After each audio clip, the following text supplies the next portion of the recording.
Homely kitchen. ഇന്ന് നമുക്ക് മുരിങ്ങയ്ക്ക തോരൻ തയ്യാറാക്കാം. ഇതിന് വേണ്ട ഇൻഗ്രീഡിയൻസ്: 300 ഗ്രാം മുരിങ്ങയ്ക്ക നീളത്തിലരിഞ്ഞ് ക്ലീൻ ചെയ്ത് വെച്ചിട്ടുണ്ട്. ഏകദേശം ഇത്രയും നീളത്തിലുള്ള പീസായിട്ടാണ് കട്ട് ചെയ്തിട്ടുള്ളത്. രണ്ടായിട്ട് കീറി വെച്ചിട്ടുണ്ട്.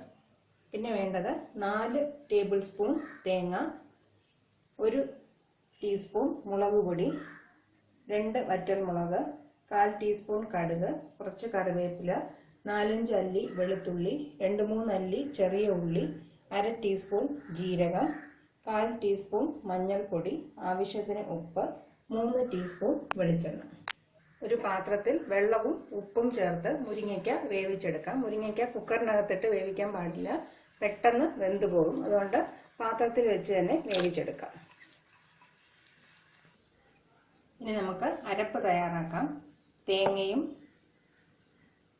മുളക് പൊടിയും ജീരകവും മഞ്ഞൾപ്പൊടിയും ചെറിയ ഉള്ളിയും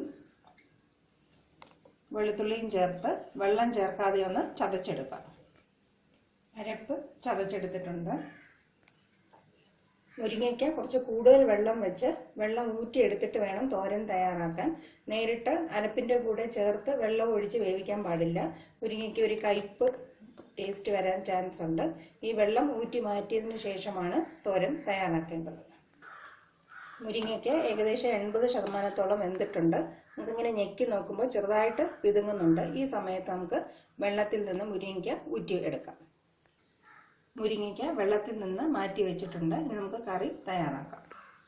ഒരു പാൻ ചൂടാകുമ്പോൾ എണ്ണ ഒഴിച്ചു കൊടുക്കാം. കടുകും പൊട്ടിക്കാം. വറ്റൽമുളകും ചേർത്ത് കൊടുക്കാം. അരപ്പ് ഇതിനകത്തിട്ട് ചെറുതായിട്ടൊന്ന് വഴറ്റിയെടുക്കാം. അരപ്പിന് ആവശ്യമുള്ള ഉപ്പും കൂടെ ചേർത്ത് 1 മിനിറ്റ് അരപ്പൊന്ന് വഴറ്റിയെടുക്കാം.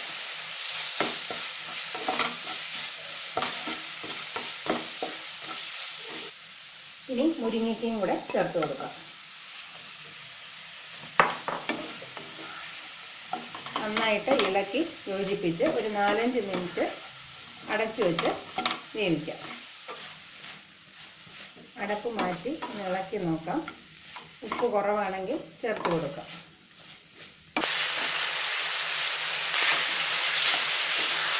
അരപ്പും മുരിങ്ങയ്ക്കും കൂടെ നന്നായിട്ട് മിക്സായിട്ടുണ്ട്. മുരിങ്ങയ്ക്ക തോരൻ തയ്യാറായി കഴിഞ്ഞു.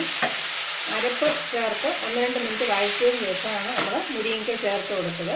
ആ സമയത്ത് ഒരുപാട് ഡ്രൈ ആയിട്ട് തോന്നുന്നെങ്കിൽ ശകലം വെള്ളം കുടഞ്ഞ് അടച്ചു വെച്ച് ഒന്ന് ഇളക്കി നന്നായിട്ട് വഴറ്റിയെടുക്കാവുന്നതാണ്. വളരെ രുചികരവും ഗുണകരവുമായ മുരിങ്ങയ്ക്ക തോരൻ തയ്യാറായി കഴിഞ്ഞു. ഇതെല്ലാവരും വീട്ടിൽ തീർച്ചയായിട്ടും പരീക്ഷിക്കുക. Thank you for watching my video.